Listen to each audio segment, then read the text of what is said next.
All right. And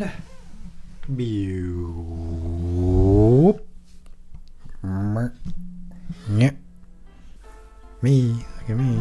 Okay. All right. Okay. Finally. Hey there, Tim friends, and welcome back to the channel.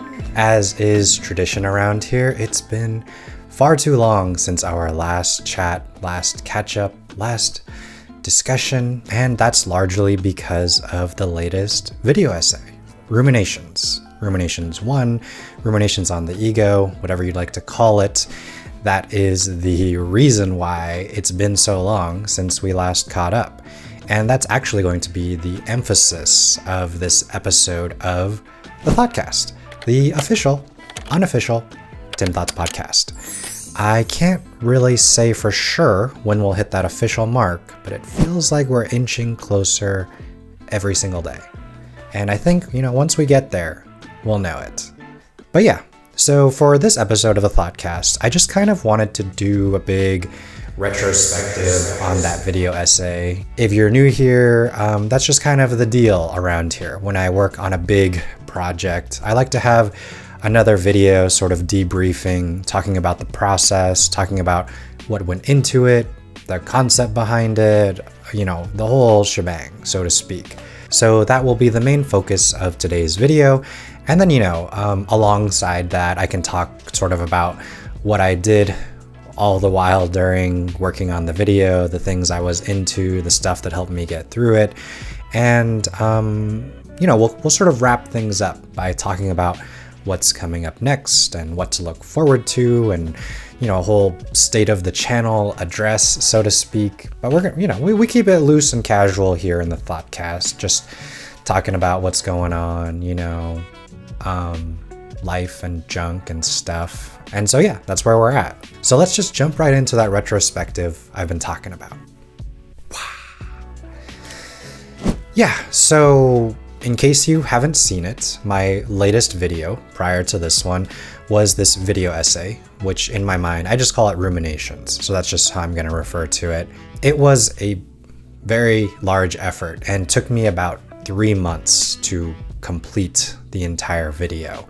And I feel like a good way to sort of like frame this entire retrospective is to sort of go like top down, and we can like go into the big ideas, the concepts, and then sort of like zoom in and check out the individual parts that made it all happen and the thought process and everything that went into it. And so let's begin, like I said, with the whole general concept. So as I began working on this project, I knew that I wanted it to be a personally focused video essay. I wanted to use all of my skills and knowledge and experience in making video essays, in writing, in editing, in filming, and sort of just like compile it all into one giant project that sort of encapsulated my life philosophy at this moment in time. And over, the weeks and months of working on it, I came to understand this project as a sort of self-portrait. In the same way that your classic artists do like oil paintings of themselves or, sketches or so on. For me, my medium is video, right? YouTube, etc. So I wanted to create a self-portrait, but based in rhetoric and based in photography, which are sort of my main two modes of communication, of art, of expression, etc. You guys know how it is. You're here, you're watching the video. And so what I mean by self-portrait is that basically when I began working on this project, I sort of almost became like a recluse. Like I tried to really, really dial back my social media, both intake and output. And, I was less frequent of a visitor to the Discord and wasn't posting too much out there in general. And I just needed that time to really go into myself and to like introspect and to figure out not only what is it that I want to say, but like what really is it that I feel? What is it that I think? What is it that I understand about this life? And perhaps more importantly, how can I structure all of that into a cohesive essay that would not only make sense to me, but everybody out there, all of you guys, all of the viewers, all the people in the world who may one day chance upon it. And so, that's sort of like the thought process that went into this video. For me, this was completely not driven by algorithms and clicks and whatever, appeasing the great machine, that munges all of us. If anything, it's almost like the opposite. I don't want to say opposite because it's not like I intentionally was trying to do something the algorithm wouldn't like. It's just that sort of thing, views and clicks and money and stuff just didn't really factor into the equation for me, into what I wanted to write, what I wanted to say, how I wanted to say it, what I wanted to hopefully argue and express, philosophically in this piece.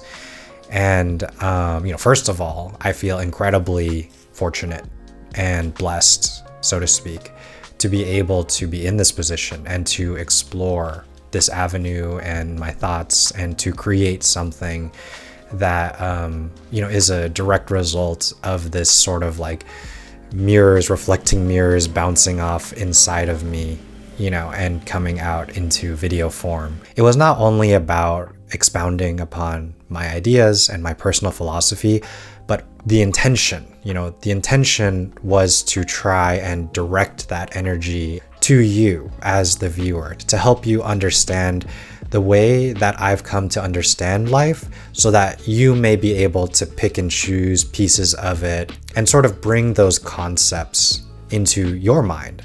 Not so much that like I want to tell you how to live, but like these are things that like I've arrived at after like years of introspection and thinking and studying and so on. And I just hoped that as somebody who, engaged with the piece, that you might be able to take from it some important pieces of philosophy that you can then weave into your own tapestry of life, so to speak. And, really that was sort of the ultimate goal, I guess. Like, it's gonna sound super pretentious, but like I had hoped that it would be sort of like revelatory for some people out there. And I don't mean that, in a way that like I know everything. If anything, I don't really know anything at all. But like the nuggets that I, put into that essay, I just hoped that viewers could get something, worthwhile out of it that could help them sort of adjust or reinterpret ways of seeing their own lives in a positive way. So, that's sort of the undercurrent, I think, of the entire channel, right? About presence, about appreciating the moment that we're in right now, understanding and grappling with the challenges and adversity of life, but then redirecting that energy into a way that we can live more harmoniously and peacefully within the everyday, right? Hopefully that came across in the video. So that's sort of like the big picture concept of what the video was about and what went into it and what I hoped to achieve with it. So actually the concept came about sort of like near the end of last year, before we went on our last trip to Japan, which, I posted that whole video about that. And I was sort of speaking with my wife about different projects, ideas I had in mind. One of them that I've been thinking about for a long time was like prescient advice for people entering their 30s, right? Like it's a sort of tumultuous time and there's a lot of like conceptual confusion, and like I totally have considered this period of my life as like my second adolescence. And if you're in a similar age range, I'm sure to a degree you feel the same way, right? It's like now you're sort of like a full adult. In your 20s you're still young, I don't want to say like you're worse or dumber or anything. It's just you don't have as much life experience. And, a lot of the other things, like FOMO and keeping up and wanting to go out and party and stuff, like that's all very important. But like as you enter your 30s, I think, things start to kind of slow down and coalesce, and you know, there's like different sort of large pieces, movements in your life that the focus shifts and changes and different things become important to you. And then another idea I had was like this very simple concept, like aesthetic shots of my everyday life, where I would use my photography ability and kind of make like almost like an ASMR kind of just very slow, subtle video about like aesthetic shots of my everyday life. And then the other one was just like this large think piece, you know, a video essay about my personal philosophy. And so like obviously now you can understand that like this essay, this video, Ruminations, became a holistic combination of all three of those initial concepts. And I knew that it was going to be a huge effort. And so once we got back from the trip, I wanted to, you know, not fall off the rails entirely. So I wanted to continue with Tim in Japan and Tim in Europe. And then we had the whole last episode of the Thoughtcast where I kind of explained, you know, what was going on going into the process. And then, you know, finally the video's out, and now we're here a couple weeks later, at least at the time of filming, after Ruminations was released. So that was sort of like the entire thought process behind the video, where it came from, what I hoped to achieve with it. And then, you know, whatever happens here, that's beyond my control. All I can do is say what I need to say to the best of my ability. And so I did want to like dive in a little bit and talk about, you know, the process of how the video was made, since it took like 3 months to do, and was very definitively the most intense, consuming, challenging, arduous project that I've ever worked on. At least, you know, when it comes to YouTube and stuff. Aside from that, probably the hardest thing I did was my senior project in university, but that was about like computers and circuits and stuff. So personally focused, all rests on my shoulders project. This was definitely the most difficult, most challenging. And I think like a huge part of that challenge was really just facing myself and continually looking in the mirror, both literally and metaphorically, and sort of like dissecting what it is I had to say and continually questioning whether what I had to say actually means anything, and then how to cohesively put it together in a way that would make sense to, you know, a viewer, someone out there in the world, another human being. So the writing of the essay was very, very difficult. It probably took me 5 to 6 weeks total to get to the point where I felt like I had a final draft that I could actually record a voiceover. And I wrote like so much stuff, like in my notebook. I just like wrote and wrote and wrote and wrote, and I had all these little like fragments and pieces and ideas and concepts that like I thought could be good or interesting, but like, you know, probably like 90+% of it just was left on the cutting room floor.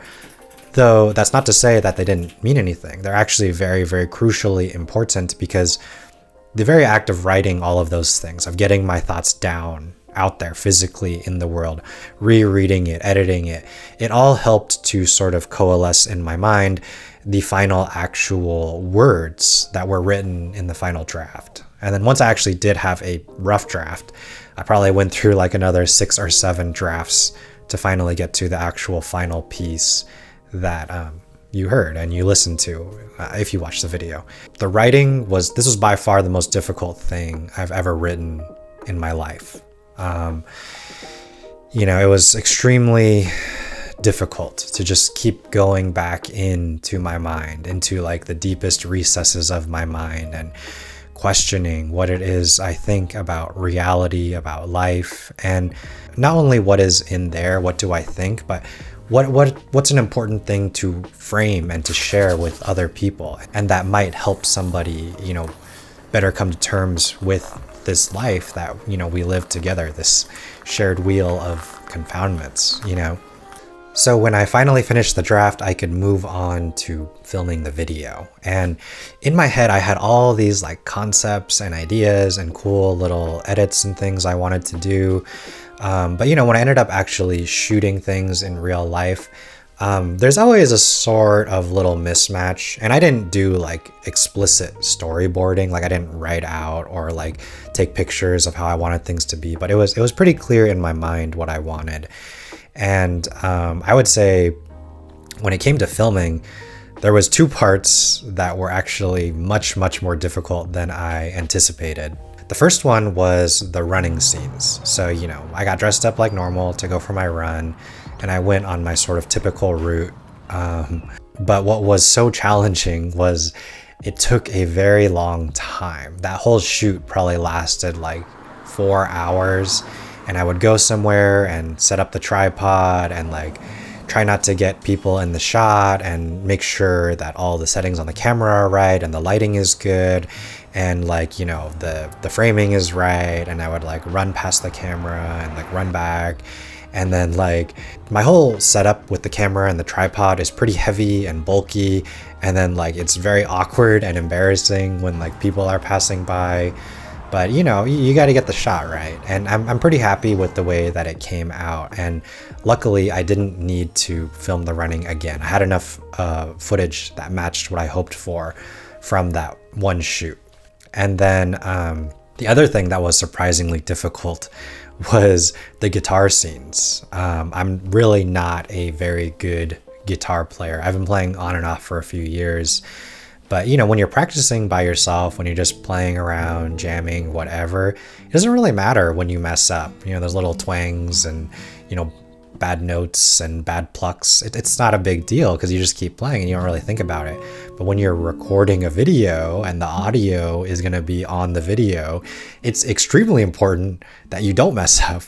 So, you know, I would like casually film it and then like I would be like, oh yeah, that looked pretty good. And then I would go back and watch it and be like, this is totally unusable. I cannot use this in my video. So I probably had to film the guitar like a good 6 or 7 times before I finally got a good cut that I could use. But you know, that's just all part of the process. And then the other part of filming that was actually very interesting was like filming all of the animals and the wildlife in my neighborhood, in the local park and all of that stuff. Yeah, let me regale you with the tale of Greg. So you know the squirrel I used in the video? That's Greg. Greg lives in that big juniper tree right next to my house, and he is a menace. Greg is a big jerk most of the time. My wife and I named him Greg because he's a huge jerk, and we named him partly after Greg Pikitis from Parks and Rec, and partly after Greg from Succession. Two very annoying and not great Gregs out there. I apologize if your name is Greg. Hopefully you're not also a jerk. I'm kidding. So that was Greg. When I first met him a few years ago, we had a bit of a tumultuous relationship. You know, he would ruin my plants and poop in the backyard. But over time, we've come to an understanding, and I greet him, you know, usually like once a day, maybe every other day. And, you know, we've come to an understanding, and I would say we're like, you know, friends-ish. We're like acquaintances bordering on friends. Sometimes he'll start chewing on the house and then I yell at him and then he gets mad and, you know, but that's how it goes. And like, I just felt like not only was it just great to film like, you know, wildlife through my camera, like that's something I've always really wanted to do, but it was just, I feel like conceptually speaking, Greg is such a like microcosm of like my ego, my like rambunctious self, you know, that like monkey brain, or I guess like squirrel brain, you know. It's just like he's always just like trying to get into stuff, trying to eat stuff, making a mess, biting the house, you know, just fighting with the crows, whatever. It's so like Greg, you know. And so like for me, he became this like symbol of the ego, and like he's very much so a part of my life, my everyday life, which is like, I knew going into this video that like that had to be the background of the video as I was saying the essay. This all needed to be rooted in my everyday life. Like, yeah, there are some scenes from the travels and everything, Partly because I just think those shots are really great and really beautiful, but also because, travel is an important part of my life and my growth. But, it's limited in the same way that like the amount of travel I actually do is quite limited. Everything in my life, where all this springs out from, really is rooted in the everyday. The cleaning, the cooking, the guitar, the editing, the running, the backyard stuff, the pruning of Hans, all of that stuff is my everyday life and what, all of my philosophy is completely rooted inside of. So I knew that this essay needed to be set against that backdrop for it to really make sense. And the other story I could regale you with is the story of Hans, like I mentioned. So Hans is this tree bush in my backyard. And like actually some years ago, he just like sprouted out of the ground. I don't know if it was from like a nearby bush or whatever, but he just came out and he sprouted up. And then I was like, cool. And I just let him be, and he just kept growing and growing and growing. And then actually a few years ago, when I first got into bonsai and I started learning everything and messing with stuff, I totally did the bonsai treatment for Hans. And you could actually watch that video if you want. It's super old, I haven't seen it in a long time, but it was about like using the wiring to shape the branches and pruning them in a specific way. And then, over the years, he's just grown and grown and grown and gotten a lot more robust and strong and has grown all these different, branches and leaves and stuff. And I trim him like a few times a year. And I'm just amazed by his growth. And again, I feel like he's a very, very important part of who I am and my journey thus far. And even though these things don't really make it into like my normal videos and stuff, they are actually really big parts of my everyday life. A lot of the time I'll just go and stand at the sliding glass door and like look at Hans and like see how much he's grown, and like the neighborhood birds, Greg and his friends will jump on Hans, use him as a ladder, go up and down into the backyard. He'll provide some shade and a little resting spot for hummingbirds and the other neighborhood birds. I'm not a bird expert. But yeah, it was really great to be able to feature Hans once again. And his name is Hans because it's a very obscure reference, but in Phineas and Ferb there was this very minor character named Huge Hands Hans. And when I first, sort of sculpted Hans, he looked like he had huge hands. So I named him Huge Hands Hans, or Hans for short. And he's just been Hans ever since. And then the other cool thing that I shot was all the crows. And like, there's that one scene where there's like that hawk or falcon or something like that. I'm not a bird expert. I apologize to the birders out there. But there is that like big giant bird sitting in the tree, and the crows are like swooping down, I don't know if they're having like a turf battle or something, but it really slotted very nicely into the essay, I think. And so that was sort of like the whole filming process. I do want to say that like every single shot in the video is very, very intentional. I tried my best to not only, frame it and shoot it in a specific way, but also to color grade it and add emphasis and do the editing in a specific way that hopefully matched, the philosophy, the concepts that are being expressed through the essay itself. I tried to sort of like call upon my learnings from some of my favorite filmmakers and stuff. I'm definitely not confident or arrogant enough to say that I consider it like a film or myself a filmmaker, but I did want to sort of like echo some of, the amazing, visuals and perspectives and ways of framing shots that I've learned over time from studying, some of my favorites. So the filming took probably about another 3 to 4 weeks to complete. And the editing was again another like 3 to 4 weeks.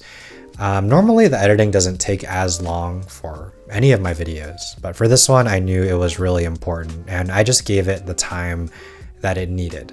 I just let it be, and I would edit like a big part of it, let that sit, edit another part, come back, rewatch it, fix it, rewatch it, fix it, over and over and over and over again, And this project was just iteration after iteration after iteration.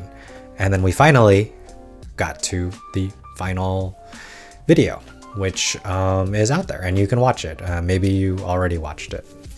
But yeah, I learned some really cool tricks with the editing, just sort of like playing around with the footage and trying to think of different ways to illustrate, visually what is being said in the essay. It was a very interesting and challenging project in a lot of different ways, and I got to explore a lot of stuff creatively. At some point it felt like almost like it would never end, but I'm glad that we finally got there.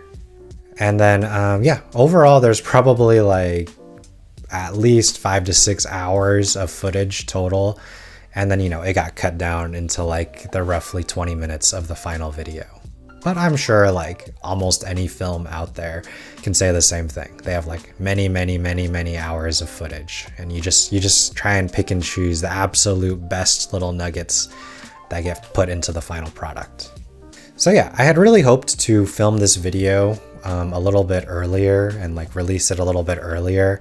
But I think since the project was just so long and so difficult, once I finally finished it, there was this really, really great inertia behind it that was sort of propelling me into just taking some time to kind of like unwind and decompress from all of it.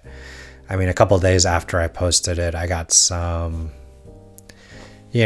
negative comment or whatever, and it kind of kertwanged me for a day or so. But I'm just a human being, and it gets to me sometimes. I wish it didn't, but it does. But after coming out of it, it's a good reminder to be so grateful to all of the very, very kind and generous people out there who leave good comments or reach out to me in the Discord or Instagram or email or whatever. Everybody out there that I've met through this work, just really, really amazing, compassionate, heartfelt, intelligent, knowledgeable people, totally. And I'm sure 90% of YouTubers out there will say they have the best audience, but add me to the list, because you guys are amazing. You guys are so great, and I love hearing from you. I always feel so humbled when I speak to the viewers out there, because it's like amazing the kinds of people I've met and spoken with, the amount of knowledge and insight and education and experience that you all have is mind-blowing to me. And I am truly honored that my videos could reach you and would make you want to reach out to me and speak with me. That's a special thing, and I'm really grateful for that. I think it goes beyond just pure fortune. I think there's something we're building here together, and I think you can feel that if you're watching this video. And so kind of like moving forward a little bit, still in relation to the video, but more just like general life stuff, there were some things that I wanted to kind of talk about what was going on during this whole process. 3 months is a long time, and I was almost on radio silence, except for the Patreon, which this is not just like a plug, like go buy it. That's not what I'm saying. So before you skip ahead, what I wanted to say was that I did post a few blog entries on the Patreon, and they're all free to view in case you haven't seen it and you want to check them out. It's kind of like a behind the scenes, some of them kind of just like the thought process going on in my head, but also I just kind of like talked about what was going on in my life and musings on the world and stuff at large, and especially like some of the media I was consuming and the literature I was consuming. Like I mentioned earlier, during this whole project, I was really trying to dial back my social media consumption. And so I like turned to literature.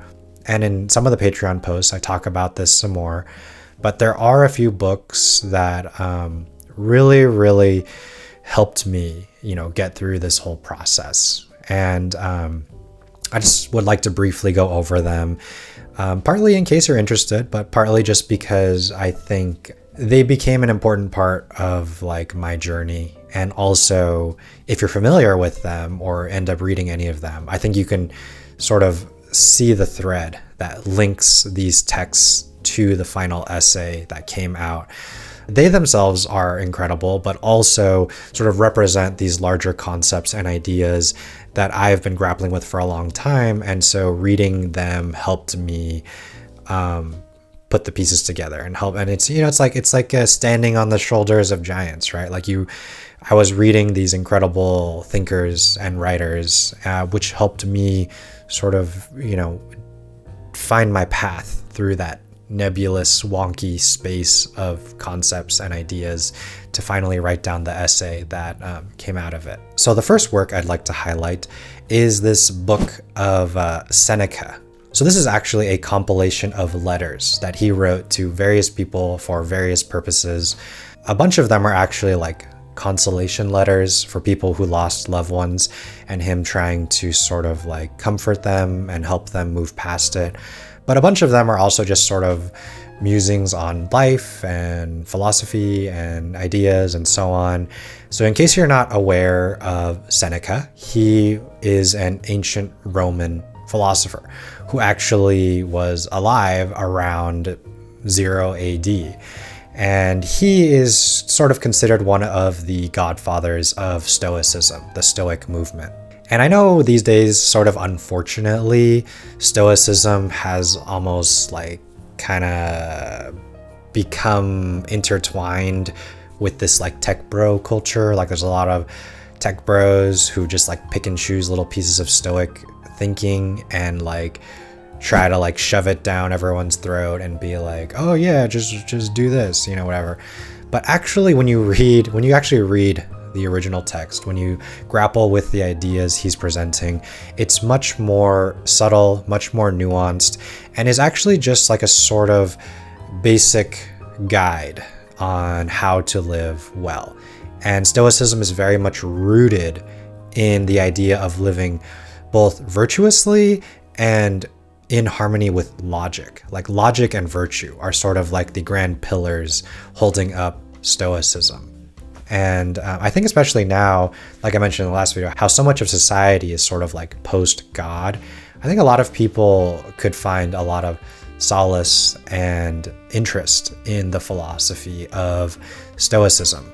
I'll put like a cool quote here from Seneca. He's got so many good ones, but I really enjoyed this book, and there's a lot of really good food for thought and just like ways to sort of like reshape your thinking about the world, especially when it comes to like adversity or fortune or FOMO or, all the sorts of big ideas that are always hanging over our heads. We tend to think that like they're only modern problems, but guess what? 2,000 years ago, Seneca was writing about it. So very good one to check out.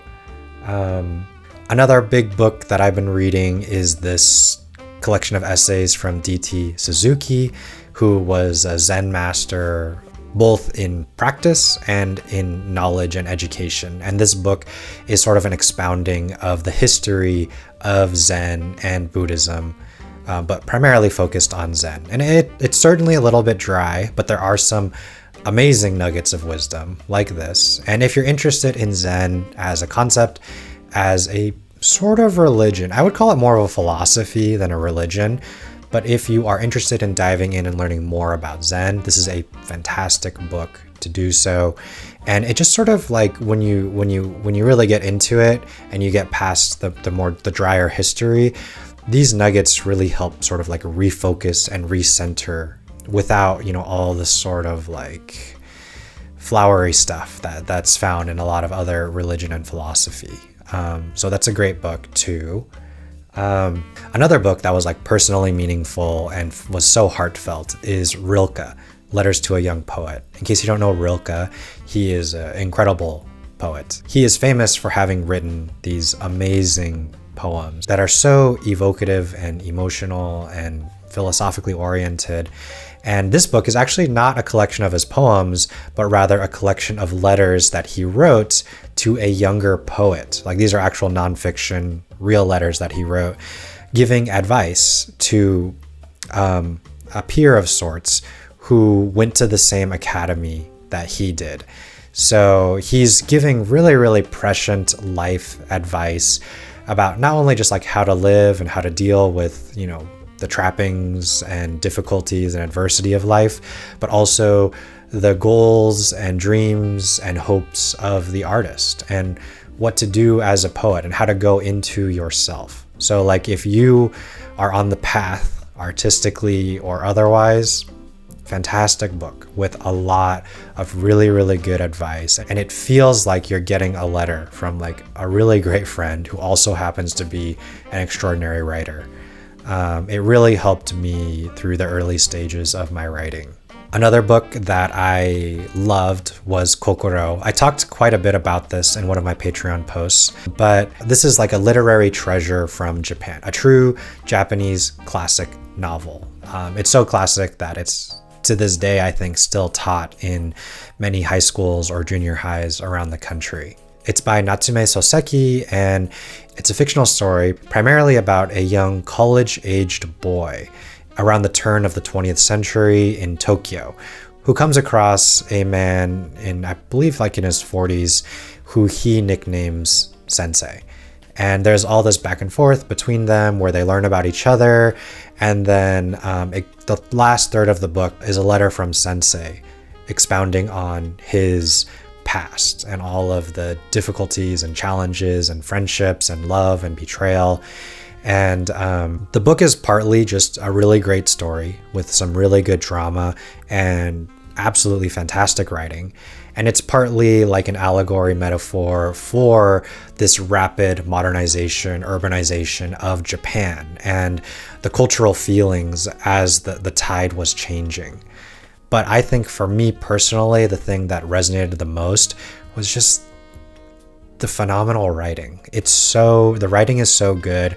And even though the language is sort of simple, it evokes such strong feelings and emotions in the reader. And I think that's one of the greatest things about reading, about literature in general. When you really read that book that's written so well and resonates with you on that deep level, it's such a deep, profound experience that changes you in a way that I personally feel like most other media can't really get to. So, that's why I really enjoy reading and have been doing so much more of it lately. So yeah, Kokoro, really, really great read. It's not very long. If you're interested in a piece of fiction, a classic, I would definitely recommend that one. And then the other book that was sort of helping me figure out what I want to say and how I want to say it is this collection of essays by David Foster Wallace, DFW.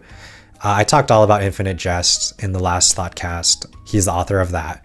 But this is a collection of essays that are, I think, all of them are nonfiction, and he is just such a phenomenal writer. And it's really tragic that we lost him at such a young age, but that was his choice. And I think that he still lives on through the work that he created, and he has such like a powerful way of just really cutting through to the heart of hearts and to earnestly, honestly say what it is he wants to say, but also in like an intriguing, interesting, sometimes sarcastic, almost sardonic way of, rhetoric of writing.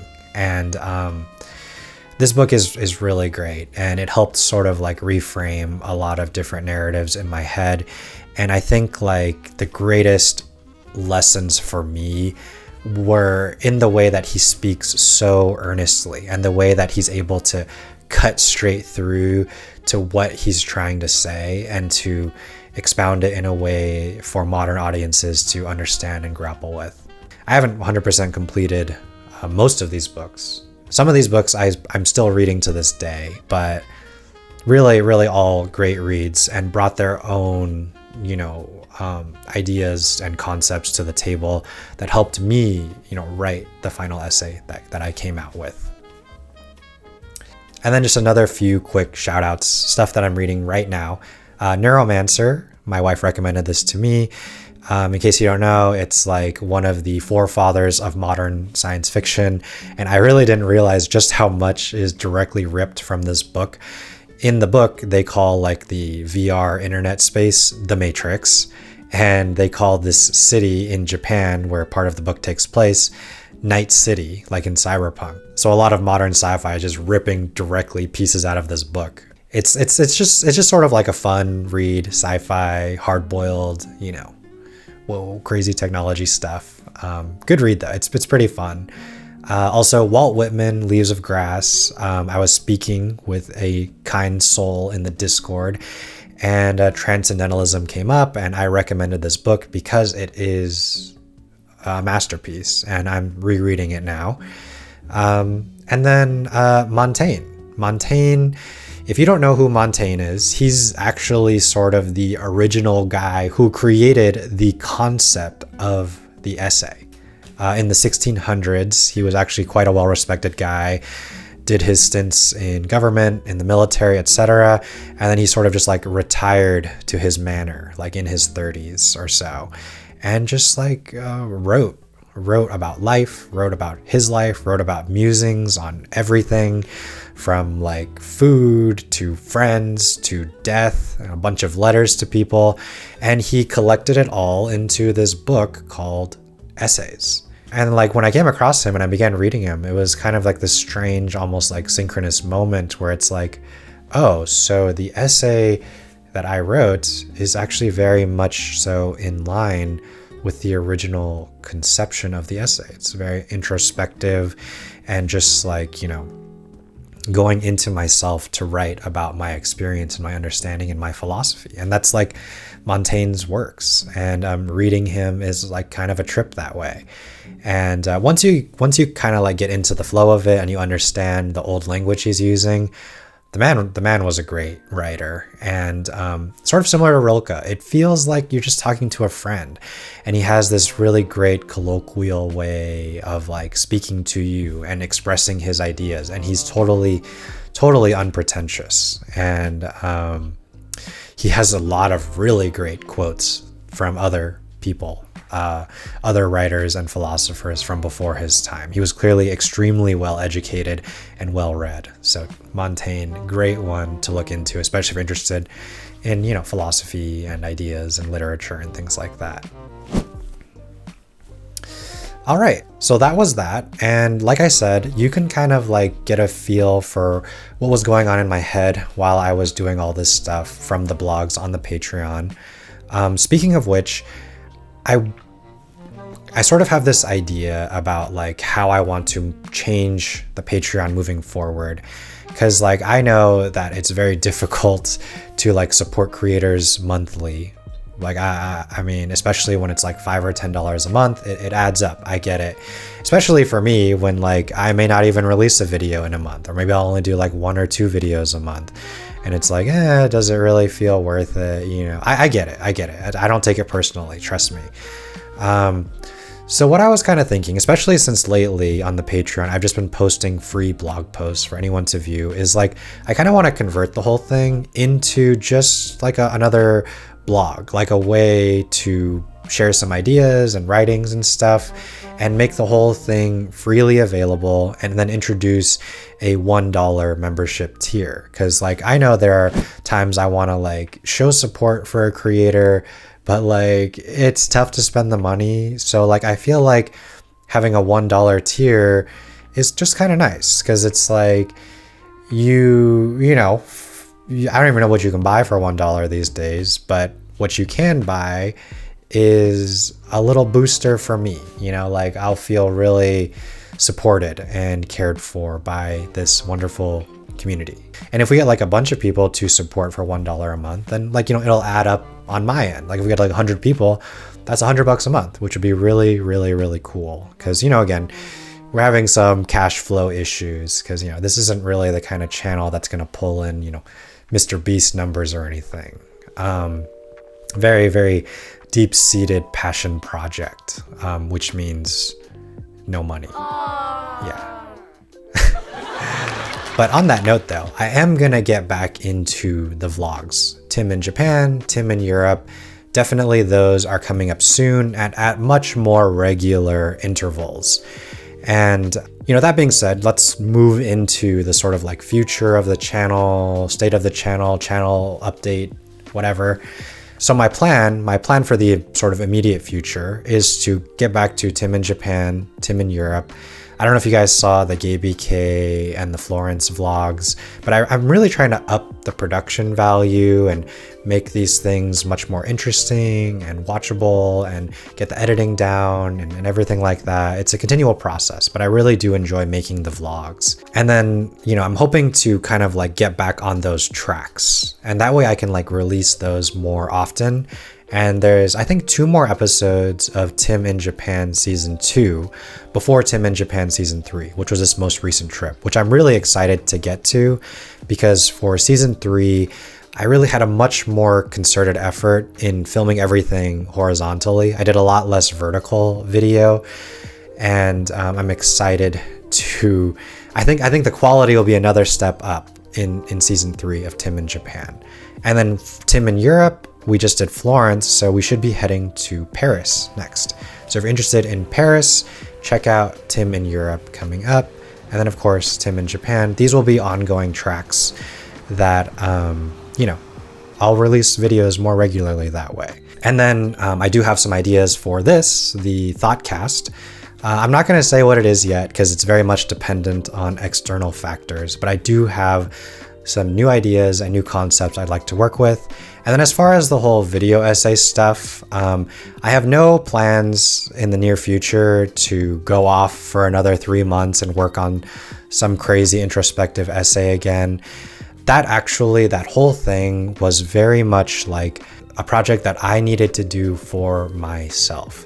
I needed to do it to prove that I could, not to like the world, but to myself. Like, I talked a lot about the essays and the copyright and stuff before, but like I needed to do something that was for me, by me, from my heart, from my brain, from my personal philosophy, for you, for the viewers. Something that could relate my understanding of this world to the audience, to the community, to the Tim friends out there.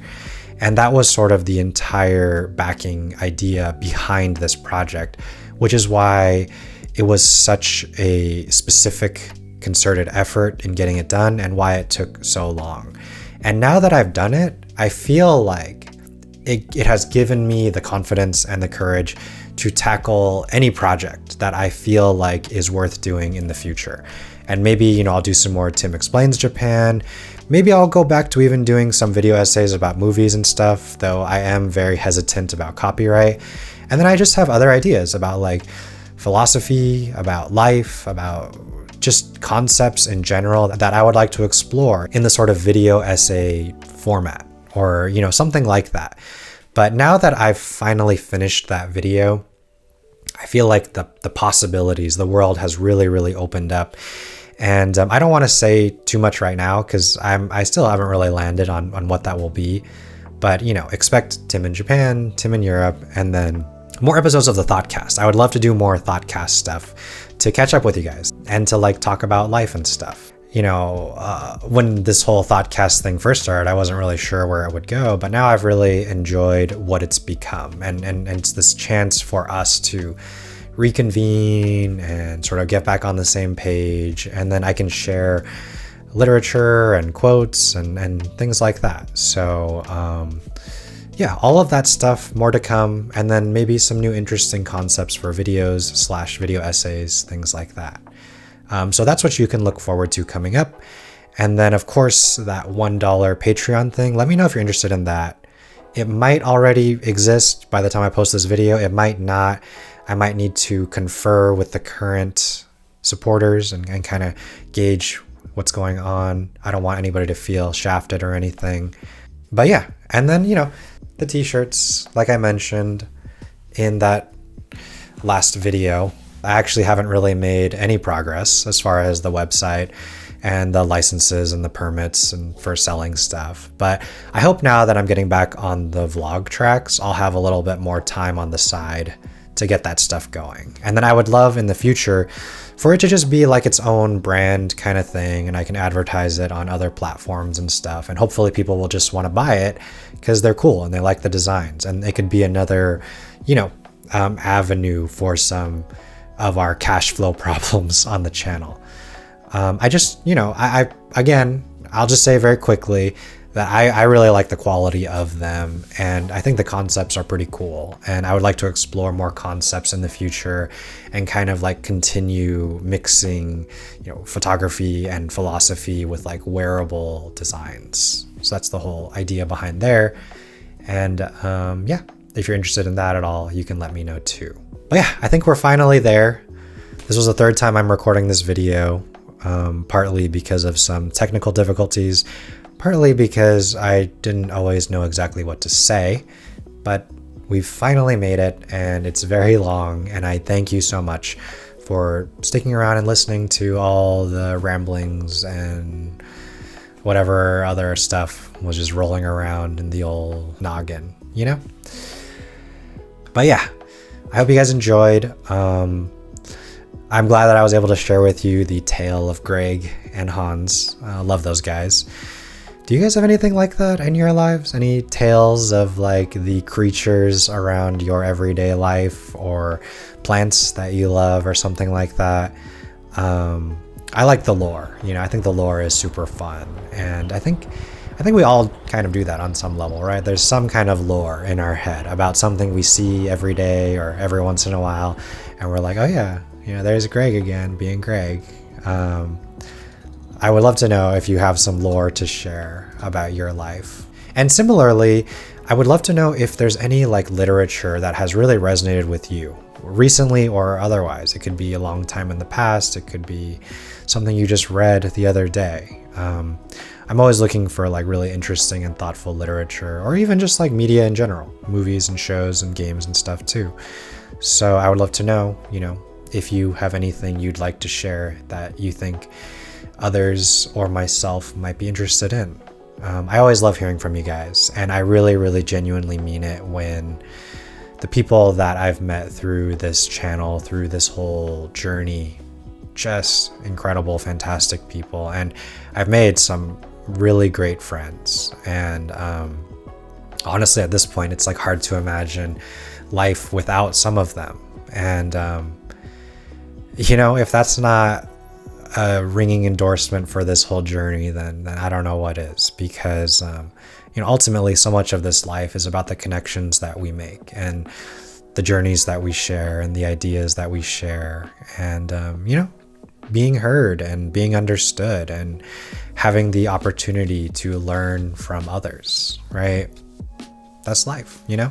We tend to get so bogged down in the everyday and the minutia and the news, but like life is really grand when you're in the right headspace, when you're when things are aligning well. And I think we would all do better to sort of understand that and reconnect with that every so often. But yeah, I think that's enough rambling from me. Thank you guys so much. Thank you so much to all of the supporters. This channel is brought to you by viewers like you. Patreon, Buy Me a Coffee, YouTube thanks, etc. These people really, really help. And even if it's only small amounts, it helps with, the tax man, right? I got to make this thing a legitimate business, and the views aren't exactly cutting it entirely by themselves. So thank you all so much for supporting the channel. And thank you all for just watching the channel. Even if you're the type that watches videos but doesn't comment, I get you, because I'm like that too. I'm the type that watches but doesn't comment. But I do appreciate, the algorithm-y stuff, the views and the clicks and the likes and the shares. That stuff all does help, even though every YouTuber will tell you that. And I'm not even telling you to do that. Just do that if you want to. It's fine. Either way, whatever. It's just, freaking internet, man. But yeah, thank you guys so much. And this is finally the end. And, check out all the links will be down there if you want to check anything out, or if you want to reach out. And I really appreciate it. I really appreciate you guys. Really appreciate everything. And it's just been so great getting to know more people and hearing from more people. And it's mind-boggling to me still that I can spend months working on something just personally important, thinking about stuff, saying my deepest thoughts and philosophy, and like kind, intelligent, compassionate people out there actually watch it and engage with it and think about what I have to say. Like, I really couldn't ask for more than that. And for that, I really thank you guys. It's amazing. It's an amazing thing. And it makes it a kind of a wondrous thing to even be alive, experiencing it. So really thank you all. And yeah, it would be awesome if the channel could grow more and like we could get more cash flow and make this whole thing work better. But you know, one day at a time, right? Keep it in the day, you know, brick by brick. Skoshizutsu. We'll figure this thing out. As long as you guys are here with me, we'll figure it out. So yeah, as always, thank you so much for watching. Really appreciate it. I'll catch you guys in the next one. See ya.